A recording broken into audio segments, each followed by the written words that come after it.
We are sleepwalking into a very serious, catastrophic, self-inflicted, and idiotic political crisis of our own making. What did we expect? Of course, we're sleepwalking into a catastrophic burning dumpster fire. Welcome back to the show. My name's Mark Nixon. You know that fringe minority, the one that they're saying, yeah, there's no separation happening in Alberta. Only a fringe minority want this thing to go through. Well, that fringe minority might actually be a lot larger than what people think it is. It might be enough to make independence a reality. I got lots more for you today, but let's get into this report.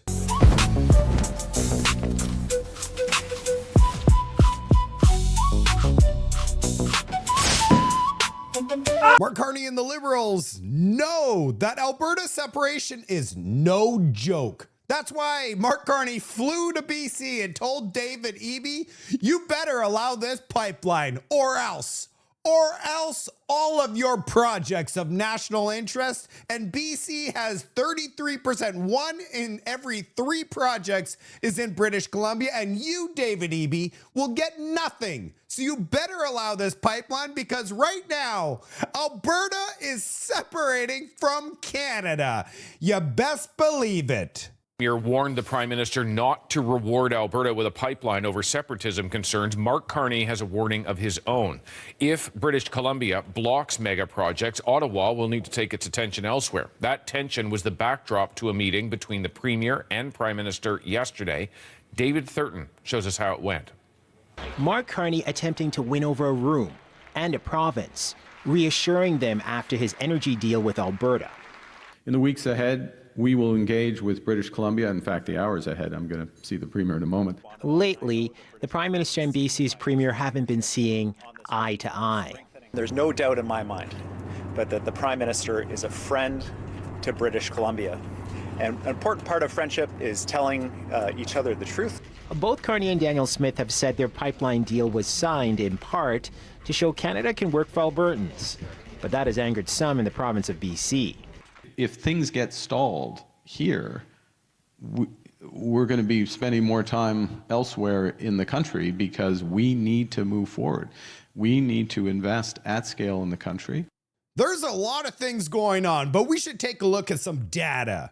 New pipeline. The perceived importance of new pipeline in Canada for economic future. 72% of Canadians acknowledge that without pipelines, what are we going to do? What are we going to do to remain a sovereign country against the United States? Because the only thing we could really offer the world is our natural resources. And luckily, 72% of Canadians agree that we need to build pipelines. Mark Carney's popularity currently sliding, and with Alberta independence talk kicking up a notch, we got to start getting things done. Look, only 15% say it's not important. You know, those NDP with those equity cards? Where's my equity cards? They have to use their equity cards before voting. I'm surprised they even made the vote. And support for an Alberta pipeline. 49% support a pipeline. That's nationally. But if you look at Alberta, 63%, BC, 44%. But those are not the numbers you should be looking at. Total amount of opposed. If you look at BC, only 26% oppose and 16% in Alberta. So let's just call it for what it is. Canadians want prosperity. Canadians want pipelines. The Liberals, you know, the little bubble in Ottawa, and many Canadians believe that the independence movement in Alberta is a small fringe minority. The thing is, they were able to collect over 300,000, which represents 20% of all the voters in the province. These are hand signatures. They have to sign a piece of paper, and this petition was collected by the people for the people. And they did it over the course of 3 months. Do you think the number is only 20%? Or do you think that the number is far above 20%? And nowadays, we have something called social media. That means an idea can go from an idea to full-blown adoption instantaneously across this country. All we need is a very good idea. Now, let's check out the reality of this independence movement. Do Albertans want to be voting on whether or not to remain in Canada at this time? The current polling suggests no. The current polling suggests that support for separatism is somewhere around the 30% angle. What I would remind people is that, at one point, Brexit only had 20 to 30% support. I think that if Albertans are forced into a question and the separatists manage to successfully frame a ballot question around Albertans' happiness with the status quo or Albertans' happiness with Canada in general, and if that's what they think they're actually voting on, then we have a crisis. That's what we're heading for.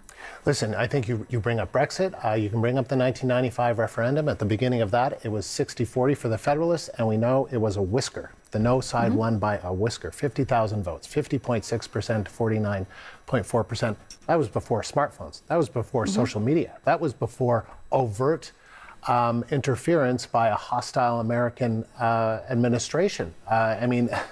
Like I said, now mainstream media is finally starting to get worried about this entire independence movement. I'm sure Mark Carney is starting to get a little bit concerned over this independence movement.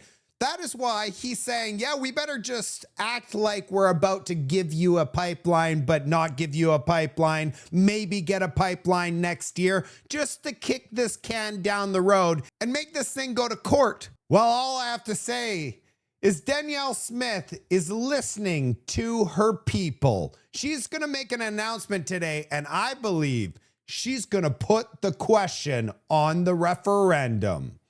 We're expecting to hear, well, we will hear from Danielle Smith. She's expecting to address, we think, the referendum question.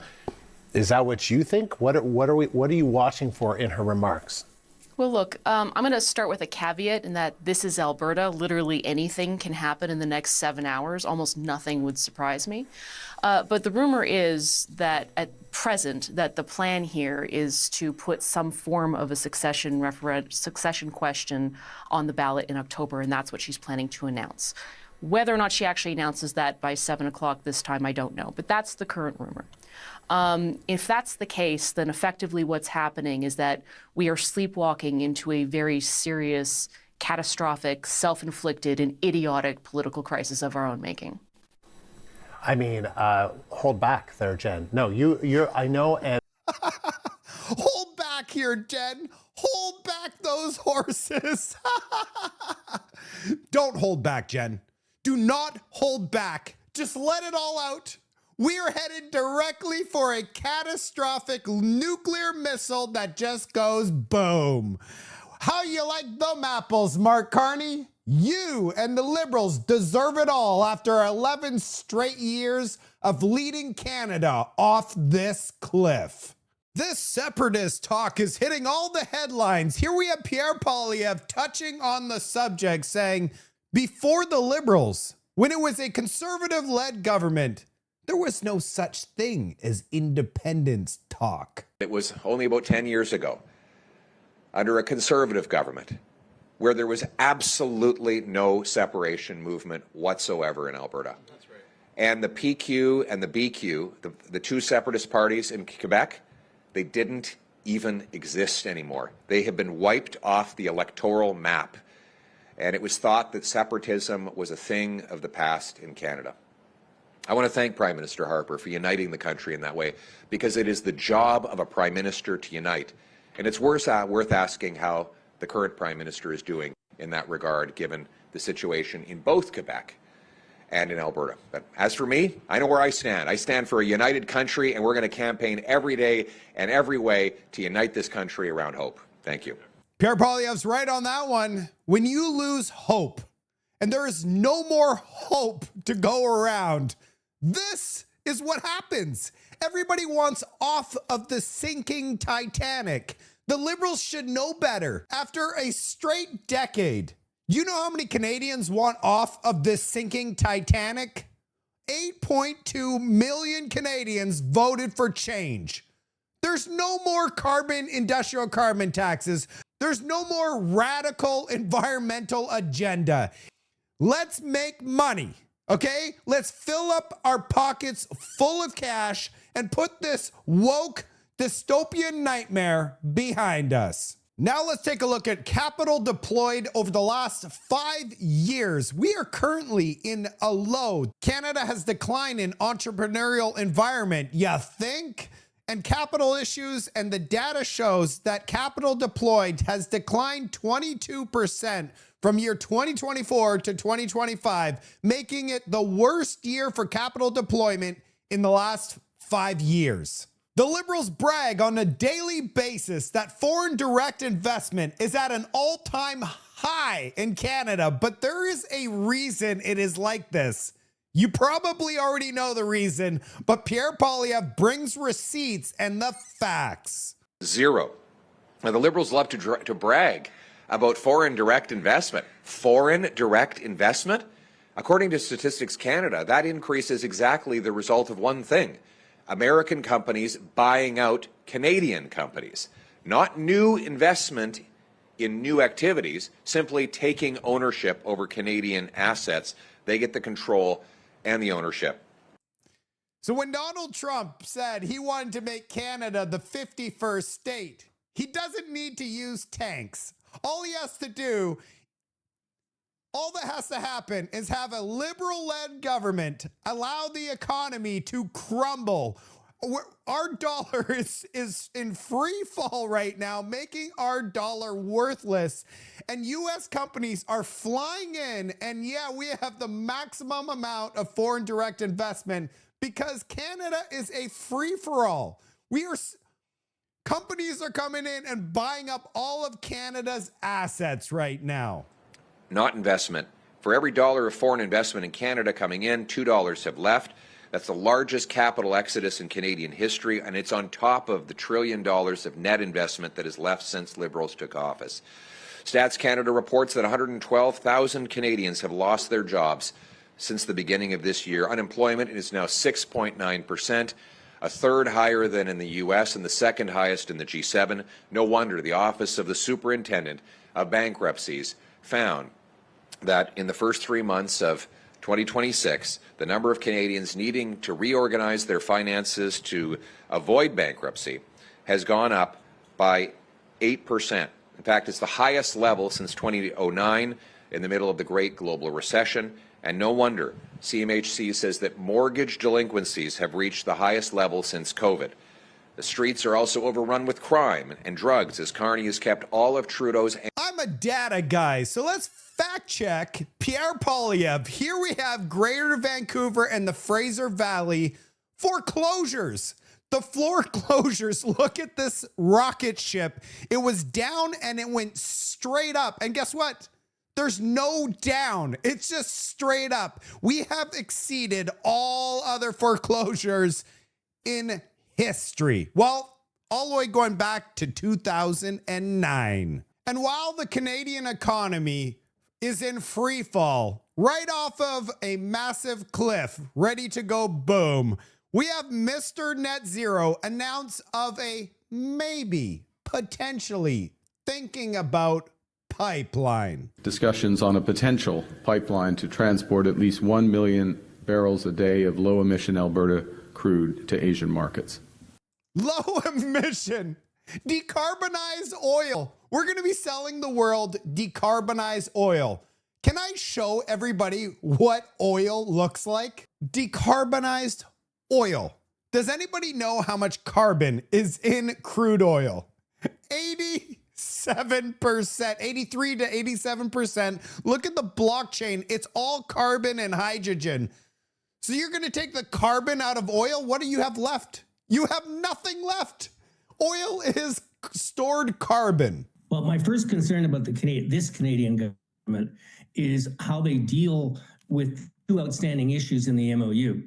Open-ended carbon taxes on industrial emissions and dates for decarbonizing any incremental oil production out of Canada. Those are basic showstoppers. So people can talk a lot about pipelines and pipeline alternatives, But if you don't have any incremental production to fill the pipeline, it's a moot point. Now, within the broader context of national interest, the interest is in, as mentioned in the press release, decarbonized barrels. So working alongside forms of decarbonization for those barrels. That is absolutely in our interest. It provides diversification of trade partners. It provides the development of new industries. It provides economic activity across the West and into the North. So, yes, there's real potential there. We took up a good deal of our time in discussions and potential to move forward on that. And here's the problem, and it's a massive problem. The top 10 oil producers on the planet do not have this decarbonized oil. And the top executives, oil executive, we have Cenovus CEO here, says it straight to Mark Carney's face. We are the only country among the 10 largest producers globally that has a carbon tax. And the carbon tax for our industry is nothing more than a cost. It doesn't incent us to decarbonize. It is solely a cost of doing business.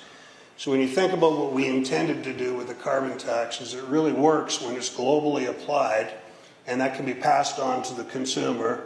The consumer sees the higher cost of the product that they're consuming, and they consume less of it, and you get the price signal going back to the producer who produces less. What we've done is we put a carbon tax on in Canada that is solely born in Canada, and we compete in the global market. So the products that we sell get a global price, so we're not able to pass that along to the consumer. So there's a breakage of the linkage in terms of what the policy was intended to do and what it actually does. So it's simply a cost of doing business that has to be incorporated into any investment decision. But we have that, plus we have the tanker ban, plus we have clean electricity regulations, plus we have methane regulations, and all of this is just combined to make an incredibly complicated policy framework that makes investment in Canada difficult and non-competitive with other countries like the U.S. and countries in Asia. Mark Carney could approve 10 pipelines, 50 pipelines. There will be zero oil going into those pipelines because decarbonized oil doesn't make any financial sense. Nobody else on the planet is decarbonizing their oil. But here in Canada, oh yeah, let's decarbonize everything. And it doesn't matter if your livelihood is rapidly declining. Hey, I can't afford my mortgage. That's okay, because we are doing decarbonized oil here in Canada. We've now gone to the creative aspect of this video. I want everybody to follow Wes Jones here. He's extremely creative, and what he's done is created a video, a music video on Bill C-22. Enjoy. I'm going to link up his accounts in the comment section and video description.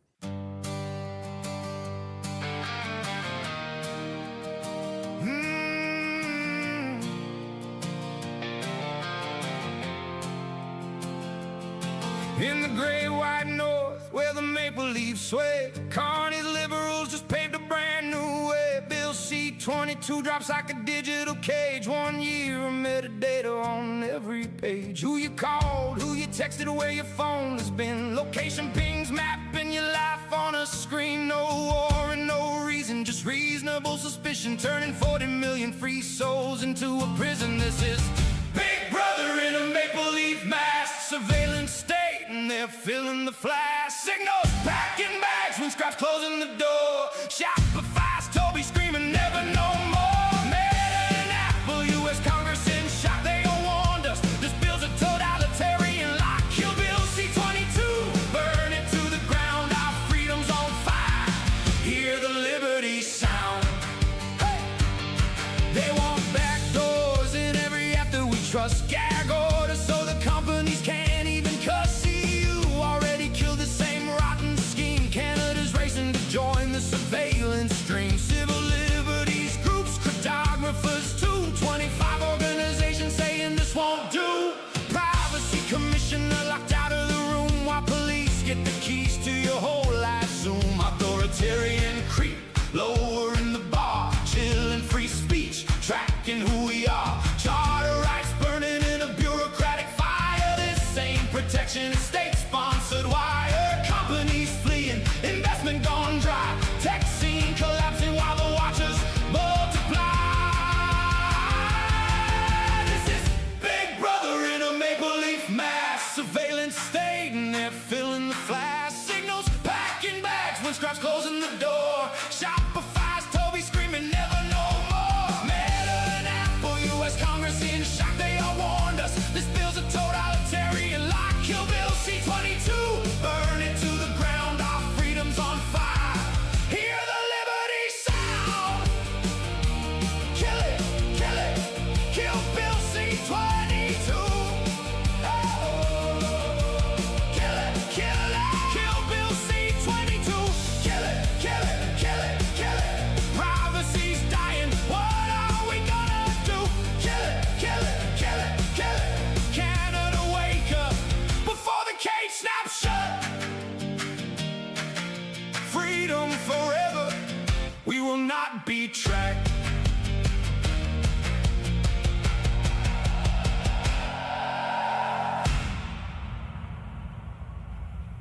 Great job, Wes, on your video, and congratulations for making the show. And for all of my super fans, I did a very important interview with Sean Buckley on Is Your Home Safe? This is a top secret video, which I'm going to link up in the video description and the comment section. Go ahead and watch it. I can't publish it on YouTube. You probably know why. But go ahead and watch this video. I now have my memberships on. If you want to support my journey on YouTube so I could create more of these valuable updates, I want to thank all of my brand new patriots and a super patriot. Thank you so much. Kevin Kanaku, Garth Hoffman, Carl's 9083, Lanny 33. Oh, Lanny, thank you so much. Eagles Eye 8208 for the super patriot, Diana Martin, and Wickenden 1969. Thank you so much for being my very first members. I look forward to rolling out some special perks for all of you. And not to worry, if you cannot afford a membership, just like the video, share it with every person that you know. Leave a comment. That's all I ask. That's it for today's report. I cannot wait to report on Danielle Smith's press conference. As of recording this video, I believe it's an hour and a half from now, so it'll be on my show tomorrow. But I feel it. Change is coming in this country. Canadians are waking up. Mark Carney's year-long honeymoon is coming to an end. I don't know how he lasted an entire year, but it feels good to know that change is coming.